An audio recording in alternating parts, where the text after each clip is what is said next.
Welcome to the Exodus Companies podcast. My name is Jared. I'm the CEO and founder of the Exodus Companies. This is a movement from culture to build community.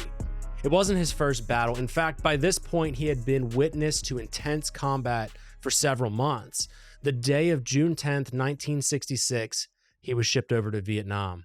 The stories say that war will change you, and by this point, he was already a radically changed man. No longer what many would consider a boy, he was at the young age of 19, witness to the horrendous slaughter and violence of combat. By February, a new lieutenant was appointed to his unit. Fresh and ignorant of the circumstances and arrogant enough to claim expertise, this lieutenant made a poor decision that would forever change the landscape of this young man's life and would ultimately lead to the end of many others. Their mission was to traverse the thick jungles and rice paddies with the objective of setting up an ambush on a known VC stronghold. Their mission led them through an entire day. The time to set up base camp for the night drew ever closer. It had been protocol to set up camp after dark to throw off Vietnamese fighters who were spying in the jungles. The cover of darkness afforded a sort of safety, although many times intense combat would break out even in the still of the darkness. The move to set up under darkness gave a small glimmer of safety to the soldiers each and every night. Foregoing this protocol was wishing certain violence to descend upon themselves. The lieutenant made the call. They were to set up camp before darkness fell. The unit was visibly distraught, full of anger, anxiety, fear, and dismay. They verbally fought with the lieutenant, but they were simply outranked. It was his call to make, and he made a horrible call. Most of the soldiers dug their foxholes deep that night and threw their kit and rifles in and climbed into the closest glimmer of safety that they could find. They set trip mines around the perimeter that could be detonated remotely. One hint of VC fighters in this unit would light up the darkness like a fireworks show, bringing the wrath of fire onto the earth. They followed orders because their rank told them to. They followed command even when a poor decision was made. Rank can be a son of a gun, but he didn't dig a foxhole that night. He had been there already for 8 months, give or take. He had seen this mistake made before, and he knew what this meant. He was certain that they would pay dearly for this disastrous miscalculation. Out of anger and frustration, he threw his pack and rifle on the ground. His body quickly slammed the earth like a ton of bricks. The frustration, the discouragement, physically sickening him. How could he be so ignorant to risk our lives like this? He has no idea what he's doing. He's going to get us killed. He laid there behind his pack, his only false sense of cover and concealment, waiting for the darkness, waiting for the inevitable. Alone in his thoughts, his fears, and his discouragement. The night lay still, only to be abruptly shattered with the sound of clanging metal objects landing around the troops, and he knew immediately what this was. The first explosions detonated. Grenades, take cover. The second explosion, the third. Dust and debris and jungle vegetation started erupting. The sound of gunfire and yelling, the movement of feet in the jungle, the chants of soldiers closing in, the atmosphere heavy, the smell of accelerant and smokeless powder filling the air, the searing of bullets ripping apart vegetation from all directions, the snap of rounds passing inches from flesh. The soldiers acted quickly. They grabbed their remote detonators, setting off the claymores like popcorn in a microwave oven. But something wasn't right. The shrapnel shredded through the shoulders who had detonated their claymores. The VC, they had turned the claymores to face the U.S. soldiers under the cover of darkness. The spies had closed in, setting every single claymore to detonate on the U.S. soldiers, and those who detonated their mines destroyed themselves. The consequence of the lieutenant's decision was measured in the blood of U.S. soldiers.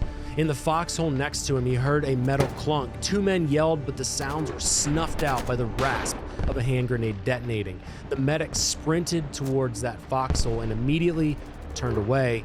They were gone. He locked eyes with the medic who was running straight towards him, and in a dash of seconds, he heard a sound that made all the chaos and violence go silent.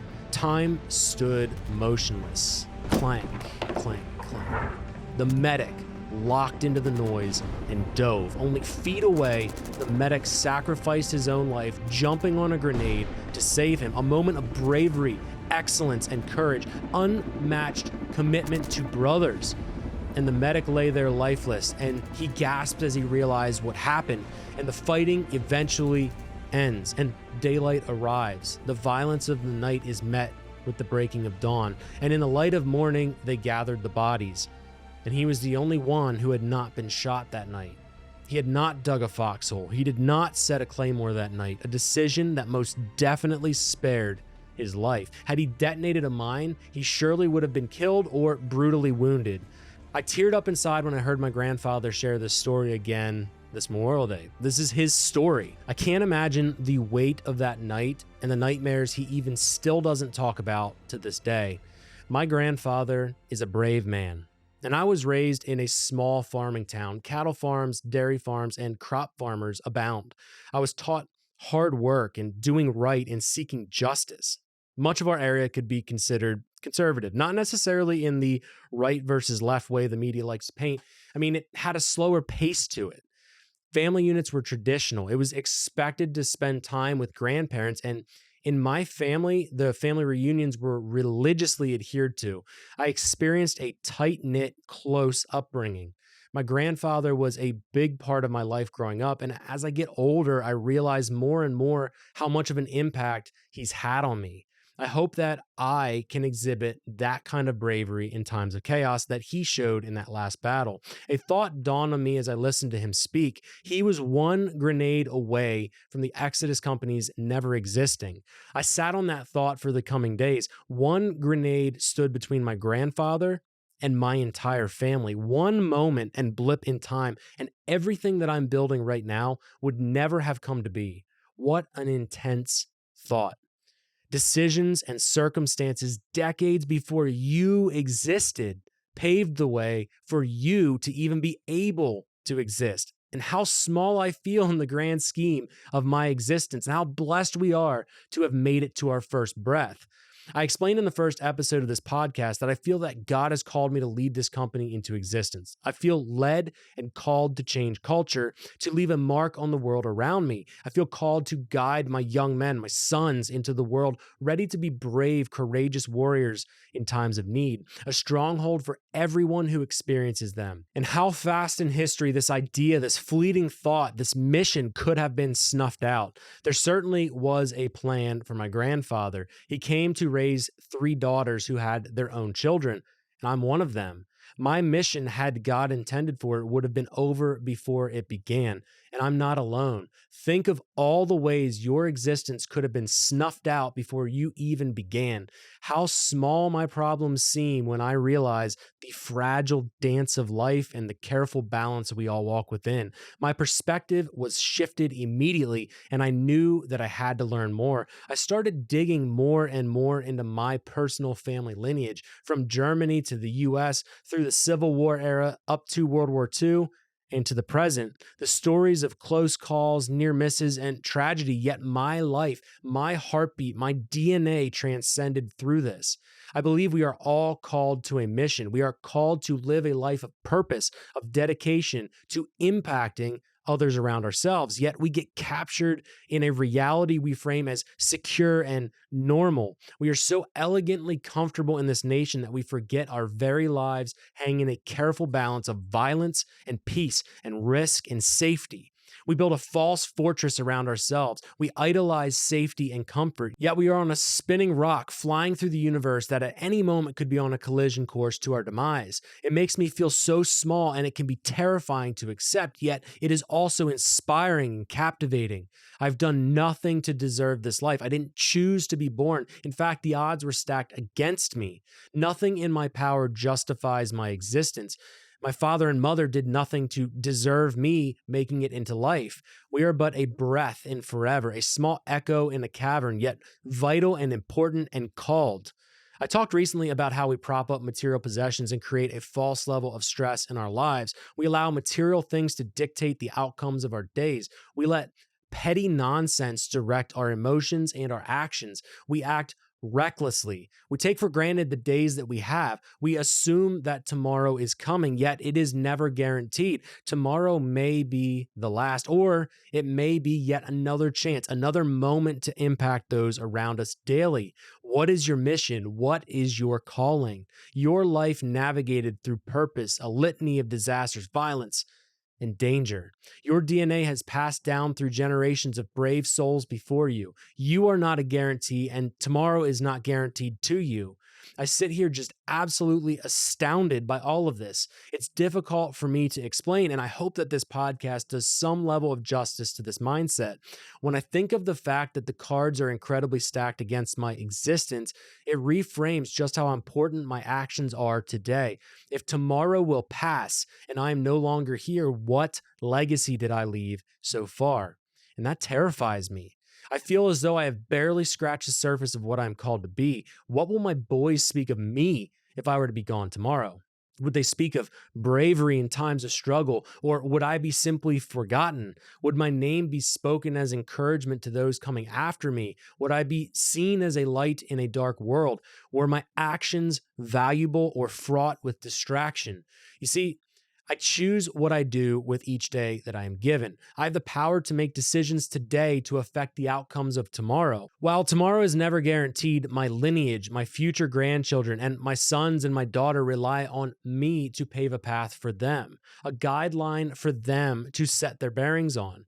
I've already been blessed with 5 sons and a daughter. We have already overcome stacked odds.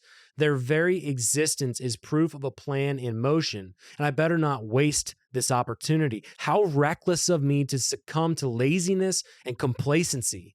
How careless of me when I allow myself to give into weakness, when I don't adhere to my mission. My future lineage depends on my actions today. Each day is an investment into their future. Sure, I cannot help when a proverbial hand grenade lands next to me and my card is called, but I am responsible for my days today. Wake up and understand the importance of your actions today. We sit idle, purposeless, full of despair. How weak are we? We groan about the weight of life and the trials we face. We lack wisdom to understand that this process is an opportunity at refinement. You are a work in the making, a calling of goodness and righteousness, of purpose and meaning, if only you choose to act accordingly. Your life as you know it was never a guarantee, and you owe it not only to yourself, but to your ancestors who came before you to do right with your life, to live as though today might be your last. You have an opportunity in this moment, right here, right now, to decide, will you pursue personal excellence? Will you do the hard actions daily? Will you chisel away at the weakness inside of yourself, continually seeking improvement and your calling? Will you leave a legacy worth speaking of? Will you become worthy of being followed? No matter how small you feel that your circle is, you have a unique opportunity to affect change in the culture. Only you can do the work set before you, and we are here as a team and a company to encourage you along the way. Stay strong, brothers and sisters, because your life here is limited, but your mission and your duty to pursue excellence and impact calls you. I want to dedicate this particular episode of our podcast to my grandfather, Claire Bard, a man who fought for our country, who sacrificed immensely, and at the age of 19 was forced to witness brutal combat and death, scars that he carries to this day, nearly 60 years later. And I'm proud of my grandfather. I'm proud of who he has become. Along his journey, he became a Christian, and I saw firsthand a radical transformation in his life. When he returned from Vietnam, he was greeted with people cursing at him, throwing eggs at him, defiling his character, and spitting on him as he got off of the plane in the United States. One day he's in intense combat, and the next he's home, left alone to deal with a thankless nation and a darkness that he carried daily. But he overcame, and he continues to overcome. His story encourages me to fight through the darkness, to stand by my family, to do the hard things daily. He wasn't and isn't a perfect man, and neither am I, but he's one that I look up to, and I'm thankful that he has been so prevalent in my life and the lives of my children. This episode has me currently on the hunt to track more of my lineage down. I'm fortunate enough to have a massive book that my family has kept that tracks my lineage back to the days when my bloodline first set foot in the US. But I'm digging deeper, and I'll fill you all in on what I find, and I encourage you all as well to look into your past to find a clearer purpose for your future. If you want to support what we do at the Exodus Companies, the thing that I'm going to ask you to do is simply share this episode. That is the best way to say thank you to us if you like what we're doing, if you see value in what we're doing. It's a perfect way to spread the message, because ultimately this is a grassroots movement that is only going to grow when you guys speak the message to the culture as well. And overall, I hope that this podcast encourages you guys to be confident enough to pursue your own mission in impacting the culture around you, and also encourages you and teaches you that you have more of a capability of impact than you could ever understand or even comprehend. And it's our job as men, especially in this world, to be a leading example inside of our communities so that we can create the culture that we know that we need to see. Now, if you're blessed even more and you have some expendable income, aside from just telling people about the podcast, one other great way that you could help us out is by purchasing some of the apparel. So I've got our Exodus hoodie on right here. If you're listening, you can't see it. If you're watching on YouTube, you can see it. This is just a simple graphic that represents the Exodus Companies. We have our 7Fs hoodie as well, and t-shirts, as well as our Vision hoodie and t-shirt, which all speak to the message of the Exodus Companies pursuing the truths of culture so that we can impact the world around us and ultimately make the world around us better. So if you're blessed enough to do so, consider purchasing some apparel on our website. We'll ship it right to your door. This stuff is not drop shipped. It's stocked inside of our warehouse. Our team of American employees is going to pack it, ship it right to your door. And then when you're out and about in public, wear it proudly. We designed these pieces of apparel to speak to culture without being abrasive, and I think that that's key. When you are out and about, you will find that people are going to ask you, what's up with the Exodus Companies? Guys, we appreciate you. I appreciate you for always tuning into this podcast. I appreciate you for the support, and I'm honored to be a part of this mission with all of you.